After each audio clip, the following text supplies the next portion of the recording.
To go back to my childhood, there's another little incident that comes to me from which you can draw even another moral. It's about one of the times I went fishing.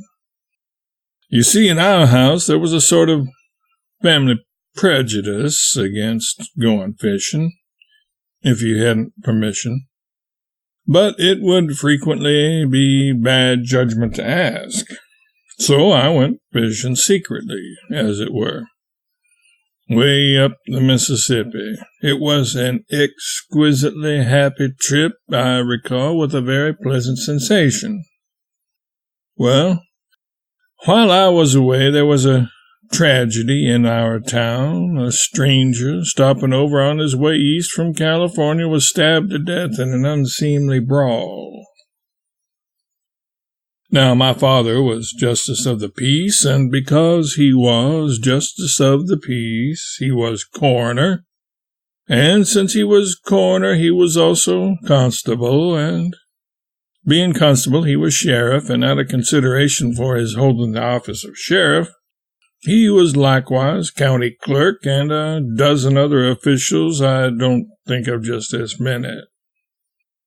I thought he had power of life or death. Only he didn't use it over other boys. He was sort of an austere man. Somehow I didn't like being around him when I'd done anything he disapproved of. So that's the reason I wasn't often around. Well, when this gentleman got knifed, they communicated with the proper authority, the coroner, and they laid the corpse out in the coroner's office, our front sitting room, in preparation for the inquest the next morning. About 9 or 10 o'clock, I got back from fishing. It was a little too late for me to be received by my folks, so I took my shoes off and slipped noiselessly up the back way to the sitting room. I was very tired, and I didn't wish to disturb my people, so I groped my way to the sofa and lay down. Now, I didn't know anything of what had happened during my absence, but I was sort of nervous on my own account, afraid of being caught, and rather dubious about the morning affair. And I had been lying there a few moments when my eyes gradually got used to the darkness, and I became aware of something on the other side of the room. It was something foreign to the apartment.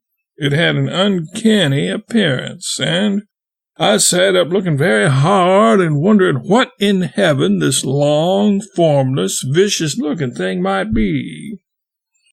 First I thought I'd go and see. Then I thought, never mind that.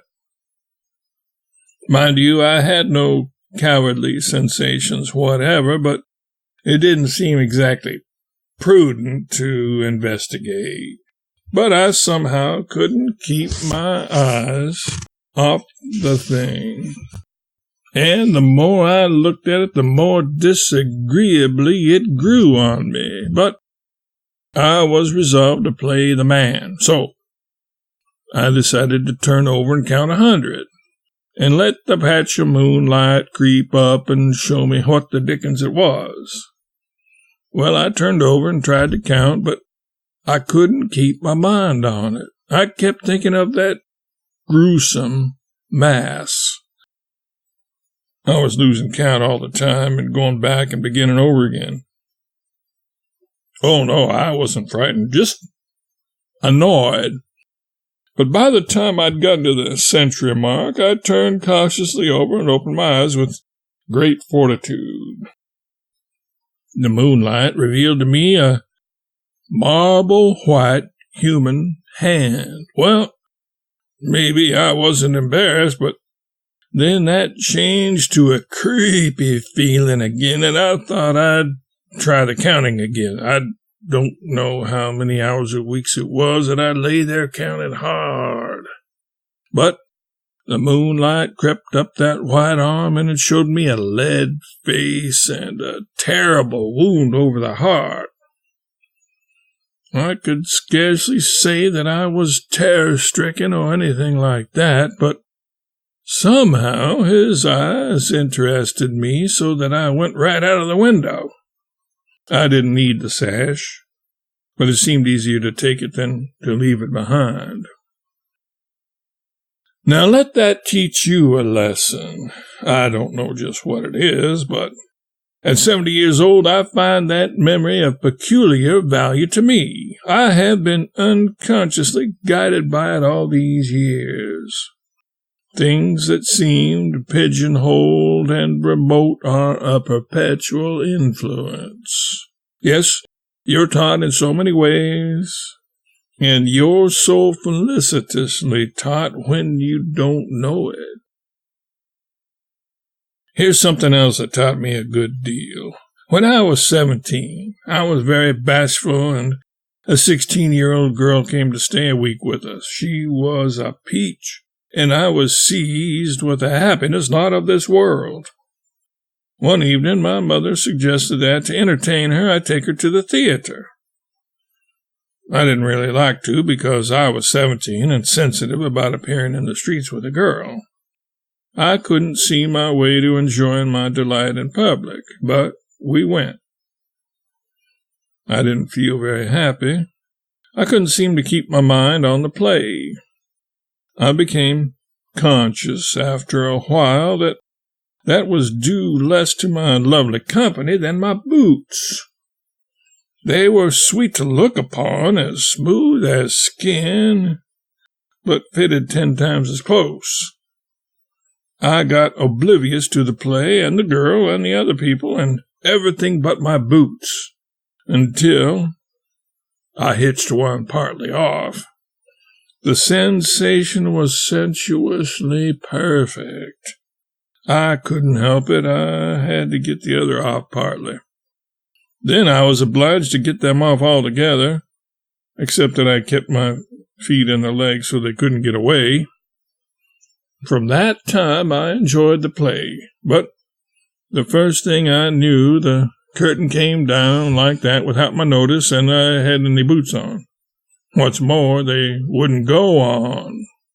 I tugged strenuously, and the people in our row got up and fussed and said things until the peach and I simply had to move on. We moved, the girl on one arm and the boots under the other. We walked home that way 16 blocks with a retinue a mile long. Every time we passed a lamp-post, death gripped me at the throat. But we got home, and I had on white socks. If I lived to be 999 years old, I don't suppose I could ever forget that walk. I remember it about as keenly as the chagrin I suffered on another occasion. At one time in our domestic history, we had a colored butler who had a failing. He could never remember to ask people who came to the door to state their business. So I used to suffer a good many calls unnecessarily. One morning, when I was especially busy, he brought me a card engraved with a name I did not know. So I said, "What does he wish to see me for?" And Sylvester said, "I couldn't ask him, sir. He was a gentleman." "Return instantly," I thundered, "and inquire his mission. Ask him what's his game."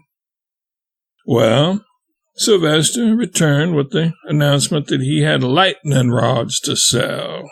"Indeed," said I, "things are coming to a fine pass when lightning rod agents send up engraved cards."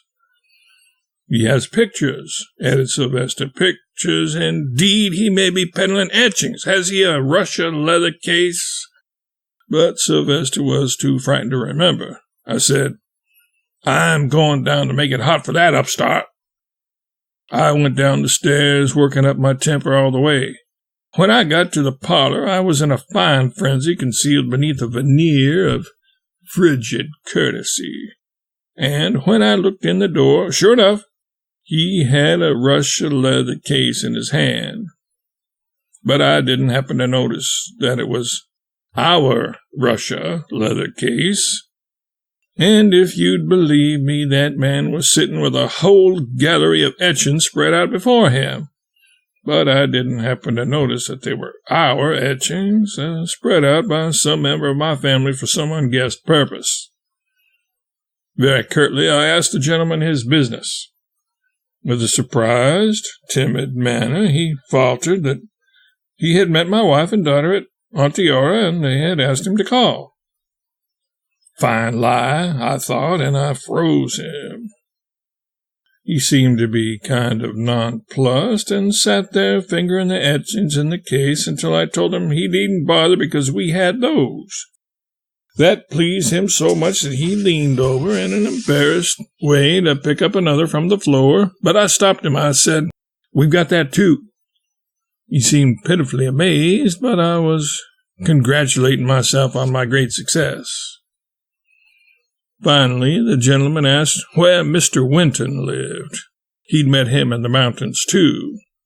So I said I'd show him gladly, and I did on the spot. And when he was gone, I felt queer because they were all his etchings spread out on the floor. Well, my wife came in and asked me who had been in. I showed her the card and told her all exultantly. To my dismay, she nearly fainted. She told me he had been a most kind friend to them in the country and had forgotten to tell me that he was expected our way.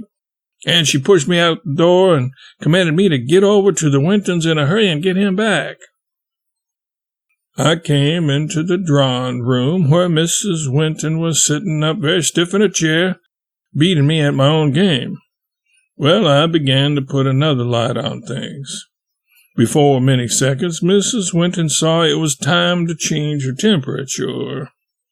In 5 minutes, I had asked the man to luncheon and she to dinner and so on. We made that fellow change his trip and stay a week, and we gave him the time of his life. Why, I don't believe we let him get sober the whole time.